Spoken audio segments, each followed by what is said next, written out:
Donald Trump tweeted a series of misleading images regarding the border wall. He also lashed out at Amazon again.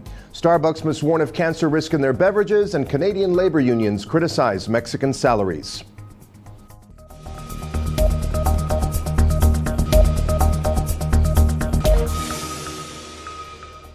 Hello and welcome to today's edition of Mexico News Network's Breaking News Business. I'm your host, Joseph Garza. Let's get on down to the information. Donald Trump tweeted a series of photos as he hailed the beginning of the construction of his long-promised border wall. Great briefing this afternoon on the start of our southern border wall, he bragged on Wednesday. However, minutes after the publication of the tweet, the Secretary of Homeland Security, Kirstjen Nielsen, indicated that the photographs corresponded to only one of the wall projects that the government is going to build next year. In fact, what's pictured in those photographs are the repair jobs of a fence near Calexico in Southern California, a proposal approved in 2009 and that began to be built a month ago. Trump was pleased by a start of construction of the wall that is not as true as he said and for which he has achieved much less funds than he initially wanted. The wall looks good, it's properly designed, the president said, although there is no actual evidence that the administration is moving in that direction. He even went as far as to say, "That's what I do, I build. I was always very good at building. It was always my best thing, I think better than being president."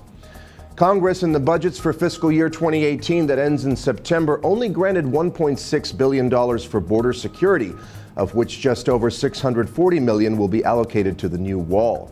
In the coming days, CBP could announce the final results of the evaluation of the 8 wall prototypes that were built on a site in San Diego. The models have been analyzed for more than 6 months, and a couple of weeks ago, Trump visited them. At the moment, however, there is no progress on that flank. Given the lack of funds to accelerate construction, Trump would be looking at funding alternatives.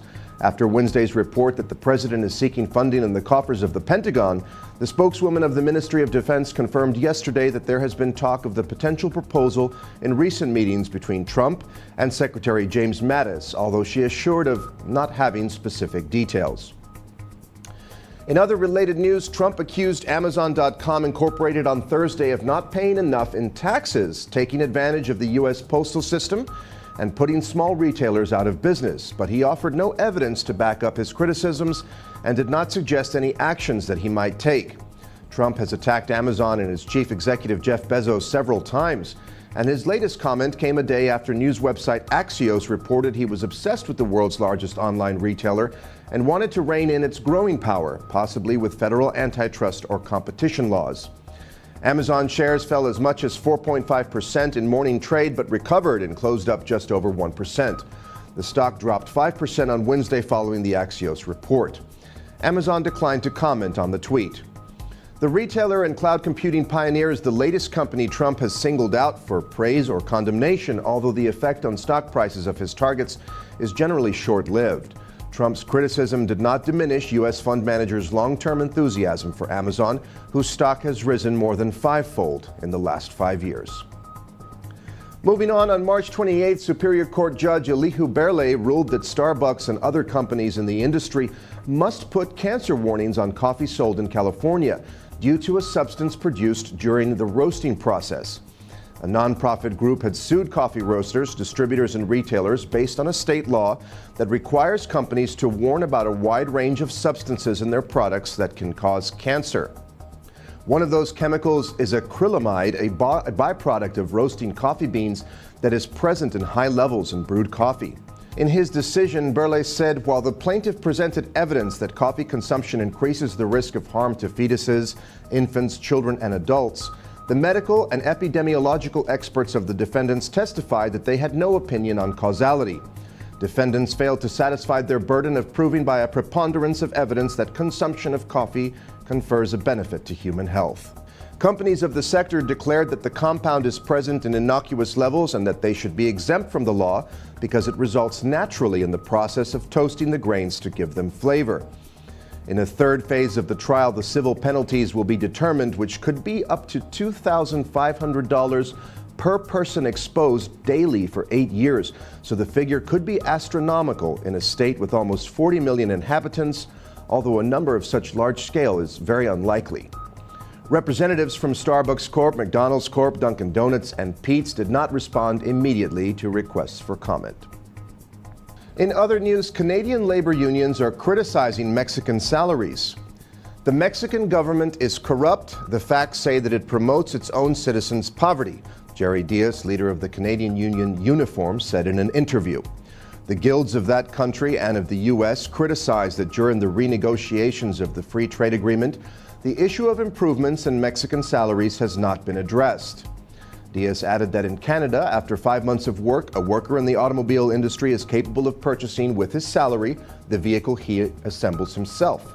In Mexico, in the same period of time, you can only buy 4 tires and brakes. Inequality is also denounced by other industries and Mexican organizations. The lawyer of the National Union of Mine Workers, Metallurgists, Steel Workers, and the like of the Mexican Republic, Oscar Alzaga, gave an example of the situation of the mine owned by the Canadian company Torex Gold, located in Guerrero, where the workers want to leave the Confederation of Mexican Workers and move to the mining union. However, the companies, the government, the authorities, and the CTM oppose the right to freedom of association so they can continue to control them. The Mexican government is not willing to address this issue, according to the president of the Consultative Council of International Negotiations, Juan Pablo Castañón. The issue has stalled, and therefore the labor chapter of the NAFTA negotiations does not advance. In spite of this, the Mexican negotiators maintain that in the next round of negotiations, the wage issue will not be in the labor chapter. And finally, let's take a look at the markets.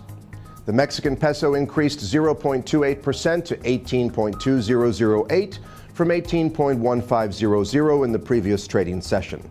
On the other hand, the IPC Mexico decreased 1.43% to 46,125 from 46,794 in the previous trading session. This was all for today. Thank you for staying with us. I'm Joseph Garza. Remember to follow us on Facebook, Twitter, and Google+, and log on to MexicoNewsNetwork.com for more information on Mexico and the world. Until next time.